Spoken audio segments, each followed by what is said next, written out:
एक तारीख, एक देश, एक तिरंगा ते कई कुर्बानियां। 15 अगस्त 1947 ਜਦੋਂ ਗੁਲਾਮੀ ਦੀਆਂ ਜ਼ੰਜੀਰਾਂ ਤੋੜ ਕੇ ਅਸੀਂ ਆਜ਼ਾਦੀ ਦਾ ਨਿੱਘ ਮਾਣਿਆ।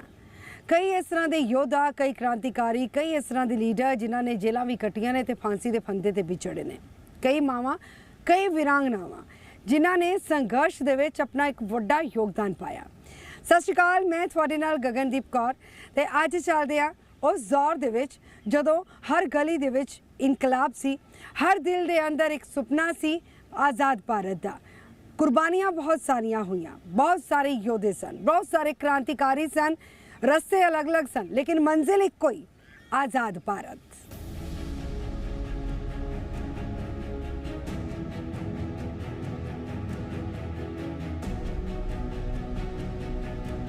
ਭਾਰਤ ਦੀ ਆਜ਼ਾਦੀ ਇੱਕ ਦਿਨ ਦੇ ਵਿੱਚ ਨਹੀਂ ਮਿਲੀ। 1857 ਦੀ ਬਗਾਵਤ ਤੋਂ ਲੈ ਕੇ 1947 ਤੱਕ ਦੇਸ਼ ਨੇ ਲੰਬਾ ਸੰਘਰਸ਼ ਦੇਖਿਆ।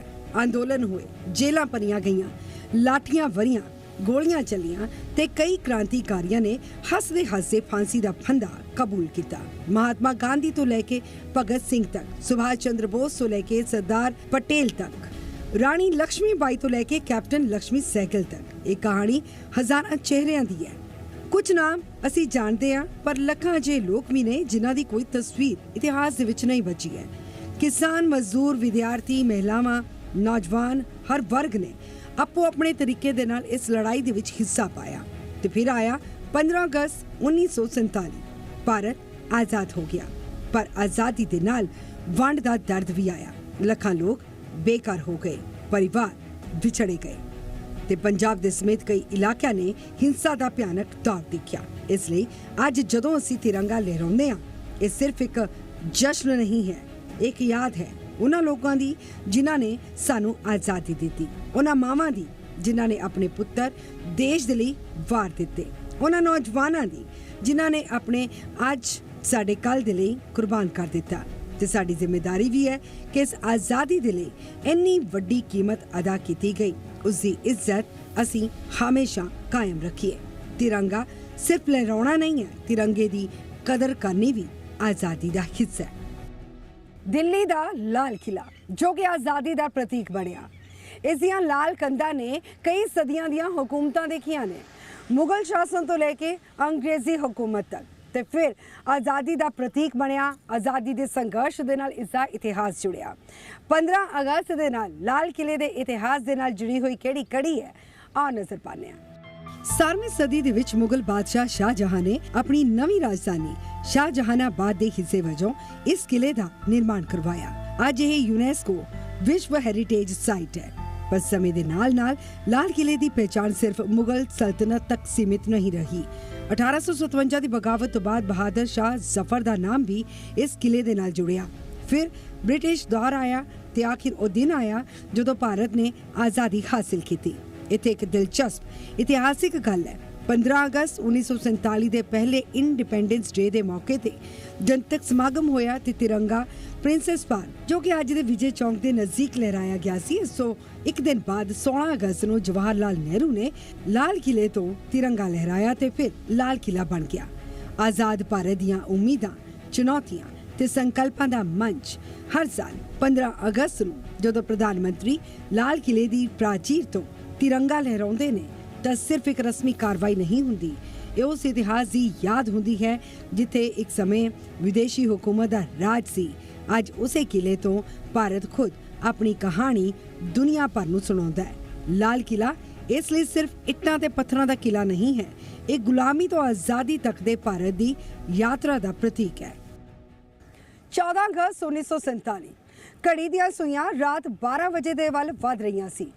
ਹਰ ਕਿਸੇ ਨੂੰ ਉਹਨਾਂ ਪਲਾਂ ਦਾ ਇੰਤਜ਼ਾਰ ਸੀ ਜਿਸ ਦੇ ਲਈ ਇੱਕ ਲੰਬਾ ਸੰਘਰਸ਼ ਕੀਤਾ ਗਿਆ ਸੀ। ਪਰ ਇਹਨਾਂ ਖੁਸ਼ੀਆਂ ਦੇ ਨਾਲ ਕਿਸੇ ਦੇਸ਼ ਦੇ ਇੱਕ ਹਿੱਸੇ ਦੇ ਵਿੱਚ ਦਰਦ ਨੇ ਵੀ ਜਨਮ ਲਿਆ ਸੀ। ਉਹ ਦਰਦ ਸੀ ਉਹਨਾਂ ਲੋਕਾਂ ਦਾ ਜਿਨ੍ਹਾਂ ਨੇ ਆਪਣਿਆਂ ਨੂੰ ਗਵਾਇਆ। 14 ਅਗਸਤ 1947 ਦੀ ਉਹ ਰਾਤ ਕੀ ਹੋਇਆ ਸੀ, ਆਓ ਦੇਖਦੇ ਹਾਂ। 14 ਅਗਸਤ 1947 ਦੀ ਰਾਤ ਦਿੱਲੀ ਦੇ ਵਿੱਚ ਸੰਵਿਧਾਨ ਸਭਾ ਦੀ ਇਤਿਹਾਸਕ ਬੈਠਕ ਹੋ ਰਹੀ ਸੀ। ਸਾਲਾਂ ਦੀ ਗੁਲਾਮੀ ਤੋਂ ਬਾਅਦ ਭਾਰਤ ਇੱਕ ਨਵੇਂ ਦੌਰ ਦੇ ਵਿੱਚ ਦਾਖਲ ਹੋਣ ਵਾਲਾ ਸੀ। ਅੱਧੀ ਰਾਤ ਦੇ ਨਜ਼ਦੀਕ ਜਵਾਹਰ ਲਾਲ ਨਹਿਰੂ ਨੇ ਉਹ ਇਤਿਹਾਸਕ ਭਾਸ਼ਣ ਦਿੱਤਾ ਜਿਸ ਨੂੰ ਅੱਜ ਟ੍ਰਾਈਸਟ ਵਿਦ ਡੈਸਟਨੀ ਦੇ ਨਾਮ ਦੇ ਨਾਲ ਯਾਦ ਕੀਤਾ ਜਾਂਦਾ ਹੈ। ਤੇ ਫਿਰ ਰਾਤ ਦੇ 12 ਵਜੇ ਭਾਰਤ ਆਜ਼ਾਦ ਹੋ ਗਿਆ। ਦੇਸ਼ ਦੇ ਕਰੋੜਾਂ ਲੋਕਾਂ ਦੇ ਲਈ ਇਸ ਸੁਪਨੇ ਦੇ ਸੱਚ ਹੋਣ ਦਾ ਪਲ ਸੀ, ਪਰ ਇਸ ਸਮੇਂ ਇਤਿਹਾਸ ਦਾ ਦੂਜਾ ਪੰਨਾ ਵੀ ਲਿਖਿਆ ਜਾ ਰਿਹਾ ਸੀ। ਭਾਰਤ ਦੀ ਵੰਡ ਹੋ ਚੁੱਕੀ ਸੀ। ਪੰਜਾਬ ਅਤੇ ਬੰਗਾਲ ਦੇ ਵਿੱਚ ਸਰਹੱਦਾਂ ਖਿੱਚੀਆਂ ਜਾ ਰਹੀਆਂ ਸਨ। ਲੋਕ ਆਪਣੇ ਘਰ ਛੱਡਣ ਦੇ ਲਈ ਮਜਬੂਰ ਹੋ ਚੁੱਕੇ ਸਨ। ਪਰਿਵਾਰਾਂ ਨੂੰ ਨਹੀਂ ਸੀ ਪਤਾ ਕਿ ਅਗਲੀ ਸਵੇਰ ਉਹ ਕਿੱਥੇ ਹੋਣਗੇ। ਇੱਕ ਪਾਸੇ ਆਜ਼ਾਦੀ ਦੀ ਖੁਸ਼ੀ ਤਾਂ ਦੂਜੇ ਪਾਸੇ ਵੰਡ ਦਾ ਦਰਦ। ਇਹ ਵੀ ਇੱਕ ਅਜੀਬ ਇਤਿਹਾਸਿਕ ਸੱਚ ਹੈ ਕਿ 15 ਅਗਸਤ ਦੀ ਆਜ਼ਾਦੀ ਦੇ ਸਮੇਂ ਮਹਾਤਮਾ ਗਾਂਧੀ ਦਿੱਲੀ ਦੇ ਜਸ਼ਨ ਦੇ ਵਿੱਚ ਨਹੀਂ ਸਨ।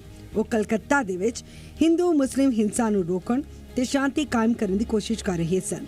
ਇਸ ਲਈ 14 ਅਗਸਤ ਦੀ ਉਹ ਰਾਤ ਸਿਰਫ ਆਜ਼ਾਦੀ ਦੀ ਸ਼ੁਰੂਆਤ ਨਹੀਂ ਸੀ, ਇਹ ਇੱਕ ਪੁਰਾਣੇ ਭਾਰਤ ਦੇ ਖਤਮ ਹੋਣ ਤੇ ਇੱਕ ਨਵੇਂ ਭਾਰਤ ਦੇ ਜਨਮ ਦੀ ਰਾਤ ਸੀ। ਆਜ਼ਾਦੀ ਦੀ ਕੀਮਤ ਪੁੱਛੋ ਤਾਂ ਇਤਿਹਾਸ ਦੇ ਪੰਨੇ ਖੋਲੋ। ਉੱਥੇ ਤੁਹਾਨੂੰ ਉਹ ਨੌਜਵਾਨ ਮਿਲਣਗੇ ਜਿਨ੍ਹਾਂ ਦੀ ਹੱਸਣ ਖੇਡਣ ਦੀ ਉਮਰ ਸੀ, ਲੇਕਿਨ ਫਾਂਸੀ ਦੇ ਫੰਦੇ ਤੱਕ ਪਹੁੰਚ ਗਏ। ਉਹ ਆਗੂ ਮਿਲਣਗੇ ਜਿਨ੍ਹਾਂ ਨੇ ਜੇਲਾਂ ਕੱਟੀਆਂ। ਉਹ ਨੌਜਵਾਨ ਮਿਲਣਗੇ ਜਿਨ੍ਹਾਂ ਨੇ ਫਾਂਸੀ ਦੇ ਫੰਦੇ ਨੂੰ ਚੂਮਿਆ। ਉਹ ਮਾਵਾਂ ਮਿਲਣਗੀਆਂ, ਉਹ ਧੀਆਂ ਮਿਲਣਗੀਆਂ, ਉਹ ਭੈਣਾਂ ਮਿਲਣਗੀਆਂ ਜਿਨ੍ਹਾਂ ਨੇ ਇਸ ਆਜ਼ਾਦੀ ਦੇ ਸੰਘਰਸ਼ ਦੇ ਵਿੱਚ ਆਪਣਾ ਵਡਮੁੱਲਾ ਯੋਗਦਾਨ ਪਾਇਆ ਤੇ ਆਜ਼ਾਦੀ ਹਾਸਲ ਕੀਤੀ। ਮਿਲਾਂਗੇ ਉਹਨਾਂ ਨੌਜਵਾਨਾਂ ਨੂੰ, ਉਹਨਾਂ ਯੋਧਿਆਂ ਨੂੰ ਜਿਨ੍ਹਾਂ ਨੇ ਦੇਸ਼ ਦੀ ਆਜ਼ਾਦੀ ਖਾਤਰ ਆਪਣਾ ਸਭ ਕੁਝ ਕੁਰਬਾਨ ਕਰ ਦਿੱਤਾ। ਭਾਰਤ ਦੀ ਆਜ਼ਾਦੀ ਦੀ ਕਹਾਣੀ ਇੱਕ ਨਹੀਂ ਸਗੋਂ ਹਜ਼ਾਰਾਂ ਸੂਰਮਿਆਂ ਦੀ ਕਹਾਣੀ ਹੈ। ਮਹਾਤਮਾ ਗਾਂਧੀ ਨੇ ਸੱਤਿਆਗ੍ਰਹਿ ਅਤੇ ਅਹਿੰਸਾ ਨੂੰ ਹਥਿਆਰ ਬਣਾਇਆ। ਜਵਾਹਰ ਲਾਲ ਨਹਿਰੂ, ਸਰਦਾਰ ਵੱਲਭ ਭਾਈ ਪਟੇਲ, ਮੌਲਾਨਾ ਅਬੁਲ ਕਲਾਮ ਆਜ਼ਾਦ, ਡਾਕਟਰ ਰਾਜੇਂਦਰ ਪ੍ਰਸਾਦ ਤੇ ਗੋਪਾਲ ਕ੍ਰਿਸ਼ਨ ਗੋਖਲੇ ਵਰਗੇ ਆਗੂਆਂ ਨੇ ਕੌਮੀ ਅੰਦੋਲਨ ਨੂੰ ਮਜ਼ਬੂਤ ਕੀਤਾ। ਬਾਲ ਗੰਗਾਧਰ ਤਿਲਕ, ਲਾਲਾ ਲਾਜਪਤ ਰਾਏ ਤੇ ਬਿਪਿਨ ਚੰਦਰਪਾਲ ਨੇ ਲੋਕਾਂ ਦੇ ਵਿੱਚ ਕੌਮੀ ਚੇਤਨਾ ਜਗਾਈ। ਤੇ ਜਦੋਂ ਪੰਜਾਬ ਦੀ ਗੱਲ ਆਉਂਦੀ ਹੈ ਤਾਂ ਲਾਲਾ ਲਾਜਪਤ ਰਾਏ ਦਾ ਨਾਮ ਸਭ ਤੋਂ ਅੱਗੇ ਆਉਂਦਾ ਹੈ। ਸਾਈਮਨ ਕਮਿਸ਼ਨ ਦੇ ਵਿਰੋਧ ਦੇ ਦੌਰਾਨ ਲਾਠੀ ਚਾਰਜ ਤੋਂ ਬਾਅਦ ਉਹਨਾਂ ਦੀ ਮੌਤ ਨੇ ਨੌਜਵਾਨਾਂ ਦੇ ਦਿਲਾਂ ਦੇ ਵਿੱਚ ਕ੍ਰਾਂਤੀ ਦੀ ਅੱਗ ਹੋਰ ਜ਼ਿਆਦਾ ਤੇਜ਼ ਕਰ ਦਿੱਤੀ। ਕਰਤਾਰ ਸਿੰਘ ਸਰਾਭਾ ਸਿਰਫ 19 ਸਾਲ ਦੀ ਉਮਰ ਦੇ ਵਿੱਚ ਫਾਂਸੀ ਚੜ੍ਹਨ ਵਾਲਾ ਉਹ ਨੌਜਵਾਨ ਜਿਸ ਨੇ ਗਦਰ ਲਹਿਰ ਦੇ ਵਿੱਚ ਸਰਗਰਮ ਭੂਮਿਕਾ ਨਿਭਾਈ। ਸਰਾਭਾ ਦਾ ਪ੍ਰਭਾਵ ਸ਼ਹੀਦ ਭਗਤ ਸਿੰਘ ਤੇ ਵੀ ਡੂੰਘਾ ਸੀ।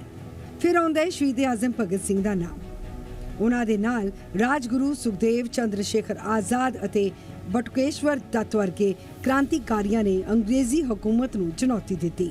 ਸੁਭਾਸ਼ ਚੰਦਰ ਬੋਸ ਨੇ ਆਜ਼ਾਦ ਹਿੰਦ ਫੌਜ ਖੜੀ ਕੀਤੀ, ਜਦਕਿ ਰਾਮ ਪ੍ਰਸਾਦ ਬਿਸਮਲ, ਅਸ਼ਫਾਕ ਉੱਲਾ ਖਾਨ, ਰਾਜੇਂਦਰ ਲਾਹਿੜੀ ਤੇ ਰੋਸ਼ਨ ਸਿੰਘ ਨੇ ਕ੍ਰਾਂਤੀਕਾਰੀ ਅੰਦੋਲਨ ਦੇ ਵਿੱਚ ਆਪਣੀ ਜਾਨ ਕੁਰਬਾਨ ਕਰ ਦਿੱਤੀ।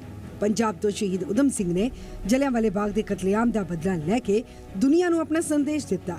ਅਜੀਤ ਸਿੰਘ, ਸੋਹਣ ਸਿੰਘ ਪਕਨਾ, ਲਾਲਾ ਹਰਦਿਆਲ ਤੇ ਗਦਰ ਲਹਿਰ ਦੇ ਨਾਲ ਜੁੜੇ ਅਨੇਕਾਂ ਪੰਜਾਬੀ ਕ੍ਰਾਂਤੀਕਾਰੀਆਂ ਨੇ ਵਿਦੇਸ਼ਾਂ ਦੇ ਵਿੱਚ ਰਹਿ ਕੇ ਵੀ ਆਜ਼ਾਦੀ ਦੀ ਲੜਾਈ ਜਾਰੀ ਰੱਖੀ। ਇਹ ਸਿਰਫ ਕੁਝ ਨਾਮ ਨੇ, ਅਸਲ ਦੇ ਵਿੱਚ ਇਸ ਲੜਾਈ ਦੇ ਵਿੱਚ ਹਜ਼ਾਰਾਂ ਅਜਿਹੇ ਸੂਰਮੇ ਸਨ ਜਿਨ੍ਹਾਂ ਦੇ ਨਾਮ ਸ਼ਾਇਦ ਇਤਿਹਾਸ ਦੀਆਂ ਕਿਤਾਬਾਂ ਦੇ ਵਿੱਚ ਨਾ ਮਿਲਣ, ਪਰ ਉਹਨਾਂ ਦੀ ਕੁਰਬਾਨੀ ਤੋਂ ਬਿਨਾਂ 15 ਅਗਸਤ 1947 ਦੀ ਸਵੇਰ ਸ਼ਾਇਦ ਕਦੇ ਨਾ ਆਉਂਦੀ। ਉਹਨਾਂ ਸਾਰੇ ਜਾਣੇ ਅਣਜਾਣੇ ਸੂਰਮਿਆਂ ਨੂੰ ਸਲਾਮ ਜਿਨ੍ਹਾਂ ਨੇ ਆਪਣਾ ਅੱਜ ਸਾਡੇ ਆਜ਼ਾਦ ਕੱਲ੍ਹ ਦੇ ਲਈ ਕੁਰਬਾਨ ਕਰ ਦਿੱਤਾ। ਆਜ਼ਾਦੀ ਦੀ ਲੜਾਈ ਦੇ ਵਿੱਚ ਸਿਰਫ ਮਰਦਾਂ ਨੇ ਯੋਗਦਾਨ ਨਹੀਂ ਸੀ ਪਾਇਆ, ਇਸ ਦੇ ਵਿੱਚ ਕਈ ਇਸ ਤਰ੍ਹਾਂ ਦੀਆਂ ਮਹਿਲਾਵਾਂ ਵੀ ਸਨ ਜਿਨ੍ਹਾਂ ਦੇ ਵਿੱਚੋਂ ਕਈਆਂ ਨੇ ਗੁਪਤ ਰੇਡੀਓ ਚਲਾਇਆ, ਕਿਸੇ ਨੇ ਤਲਵਾਰ ਫੜੀ, ਕਿਸੇ ਨੇ ਆਰਮੀ ਦੀ ਕਮਾਨ ਸੰਭਾਲੀ ਤੇ ਕਿਸੇ ਨੇ ਕਿਸੇ ਹੋਰ ਤਰੀਕੇ ਦੇ ਨਾਲ ਯੋਗਦਾਨ ਪਾਇਆ। ਆਓ ਇਹਨਾਂ ਮਹਿਲਾਵਾਂ ਤੇ ਵੀ ਨਜ਼ਰ ਪਾਈਏ। ਭਾਰਤ ਦੀ ਆਜ਼ਾਦੀ ਦੀ ਕਹਾਣੀ ਮਹਿਲਾਵਾਂ ਦੀ ਕੁਰਬਾਨੀ ਤੋਂ ਬਿਨਾਂ ਅਧੂਰੀ ਹੈ। ਸਭ ਤੋਂ ਪਹਿਲਾ ਨਾਮ ਆਉਂਦਾ ਹੈ ਰਾਣੀ ਲక్ష్ਮੀ ਬਾਈ ਦਾ। ਝਾਂਸੀ ਦੀ ਉਹ ਰਾਣੀ ਜਿਸ ਨੇ 1857 ਦੀ ਬਗਾਵਤ ਦੇ ਵਿੱਚ ਅੰਗਰੇਜ਼ੀ ਫੌਜ ਦਾ ਡਟ ਕੇ ਮੁਕਾਬਲਾ ਕੀਤਾ। ਬੇਗਮ ਹਜ਼ਰਤ ਮਹਲ ਨੇ ਵੀ 1857 ਦੇ ਸੰਘਰਸ਼ ਦੇ ਦੌਰਾਨ ਲਖਨਊ ਦੇ ਵਿੱਚ ਬ੍ਰਿਟਿਸ਼ ਹਕੂਮਤ ਦੇ ਖਿਲਾਫ ਮੋਰਚਾ ਸੰਭਾਲਿਆ। ਆਜ਼ਾਦੀ ਦੇ ਅੰਦੋਲਨ ਦੇ ਅਗਲੇ ਪੜਾਅ ਦੇ ਵਿੱਚ ਸਰੋਜਨੀ ਨਾਇਡੂ ਨੇ ਸੱਤਿਆਗ੍ਰਹਿ ਤੇ ਕੌਮੀ ਅੰਦੋਲਨ ਦੇ ਵਿੱਚ ਮਹੱਤਵਪੂਰਨ ਭੂਮਿਕਾ ਨਿਭਾਈ। ਕਮਲਾ ਨਹਿਰੂ ਨੇ ਵੀ ਆਜ਼ਾਦੀ ਅੰਦੋਲਨ ਦੇ ਵਿੱਚ ਸਰਗਰਮ ਹਿੱਸਾ ਲਿਆ ਤੇ ਮਹਿਲਾਵਾਂ ਨੂੰ ਅੰਦੋਲਨ ਦੇ ਨਾਲ ਜੋੜਿਆ। 1942 ਦੇ ਵਿੱਚ ਅਰੁਣਾ ਆਸਫ ਅਲੀ ਨੇ ਕੁਇਟ ਇੰਡੀਆ ਮੂਵਮੈਂਟ ਦੇ ਦੌਰਾਨ ਤਿਰੰਗਾ ਲਹਿਰਾ ਕੇ ਅੰਦੋਲਨ ਨੂੰ ਨਵਾਂ ਹੌਸਲਾ ਦਿੱਤਾ। ਊਸ਼ਾ ਮਹਿਤਾ ਨੇ ਗੁਪਤ ਕਾਂਗਰਸ ਰੇਡੀਓ ਦੇ ਜ਼ਰੀਏ ਅੰਗਰੇਜ਼ੀ ਸੈਂਸਰਸ਼ਿਪ ਨੂੰ ਚੁਣੌਤੀ ਦਿੱਤੀ। ਮੈਡਮ ਪੀਕਾਜੀ ਕਾਮਾ ਨੇ ਵਿਦੇਸ਼ੀ ਧਰਤੀ ਤੇ ਭਾਰਤ ਦੀ ਆਜ਼ਾਦੀ ਦੀ ਆਵਾਜ਼ ਬੁਲੰਦ ਕੀਤੀ। ਤੇ ਫਿਰ ਆਉਂਦਾ ਹੈ ਪੰਜਾਬ ਦੇ ਨਾਲ ਜੁੜਿਆ ਇੱਕ ਬਹੁਤ ਹੀ ਪ੍ਰੇਰਨਾਦਾਇਕ ਨਾਮ ਗੁਲਾਬ ਕੌਰ।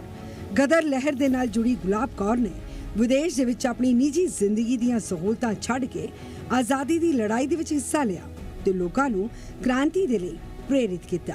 ਪੰਜਾਬ ਦੀ ਹੀ ਦੁਰਗਾ ਭਾਬੀ यानी कि दुर्गा देवी वोहरा ने भी क्रांतिकारियों की मदद की ते भगत सिंह दे नाल जुड़े कई साहसी कामां दे विच अहम भूमिका निभाई। कैप्टन लक्ष्मी सहगल ने नेताजी सुभाष चंद्र बोस की आजाद हिंद फौज दे विच रानी झांसी रेजिमेंट की कमान संभाली ते इस तों इलावा प्रीतिलता वाडेदार, कल्पना दत्ता, सुचेता कृपलानी, रुकमणी लक्ष्मीपति, पूर्णिमा बैनर्जी ਤੇ ਅਨੇਕਾਂ ਹੋਰ ਮਹਿਲਾਵਾਂ ਨੇ ਆਜ਼ਾਦੀ ਦੇ ਅੰਦੋਲਨ ਦੇ ਵਿੱਚ ਆਪਣਾ ਯੋਗਦਾਨ ਪਾਇਆ। ਕਿਸੇ ਨੇ ਮੋਰਚਾ ਸੰਭਾਲਿਆ, ਕਿਸੇ ਨੇ ਜੇਲ੍ਹ ਕੱਟੀ, ਕਿਸੇ ਨੇ ਗੁਪਤ ਸੁਨੇਹੇ ਪਹੁੰਚਾਏ ਤੇ ਕਿਸੇ ਨੇ ਆਪਣੀ ਜਾਨ ਤੱਕ ਕੁਰਬਾਨ ਕਰ ਦਿੱਤੀ। ਇਹਨਾਂ ਮਹਿਲਾਵਾਂ ਨੇ ਸਿਰਫ ਆਜ਼ਾਦੀ ਦੀ ਲੜਾਈ ਹੀ ਨਹੀਂ ਲੜੀ, ਉਹਨਾਂ ਨੇ ਇਹ ਵੀ ਸਾਬਿਤ ਕਰ ਦਿੱਤਾ ਕਿ ਦੇਸ਼ ਦੀ ਆਜ਼ਾਦੀ ਦੀ ਲੜਾਈ ਦੇ ਵਿੱਚ ਭਾਰਤ ਦੀਆਂ ਧੀਆਂ ਵੀ ਬਰਾਬਰ ਦੀਆਂ ਸਿਪਾਹੀ ਨੇ। ਉਹਨਾਂ ਸਾਰੀਆਂ ਬਹਾਦਰ ਮਹਿਲਾਵਾਂ ਨੂੰ ਸਲਾਮ ਜਿਨ੍ਹਾਂ ਦੀ ਹਿੰਮਤ ਨੇ ਆਜ਼ਾਦ ਭਾਰਤ ਦੀ ਨੀਂਹ ਮਜ਼ਬੂਤ ਕੀਤੀ। ਆਪਣੇ ਸੁਪਨਿਆਂ ਨੂੰ ਪੂਰਾ ਕਰਨ ਦੇ ਲਈ, ਆਪਣੀ ਮੰਜ਼ਿਲ ਤੱਕ ਪਹੁੰਚਣ ਦੇ ਲਈ, ਇੱਕ ਮੁਕਾਮ ਹਾਸਿਲ ਕਰਨ ਦੇ ਲਈ ਇੱਕ ਜੋਸ਼ ਦੀ, ਜਜ਼ਬੇ ਦੀ, ਮਿਹਨਤ ਦੀ, ਹੌਸਲੇ ਦੀ ਜ਼ਰੂਰਤ ਪੈਂਦੀ ਹੈ। ਇਤਿਹਾਸ ਕੁਰਬਾਨੀਆਂ ਭਰਿਆ ਵੀ ਹੋ ਸਕਦਾ ਹੈ।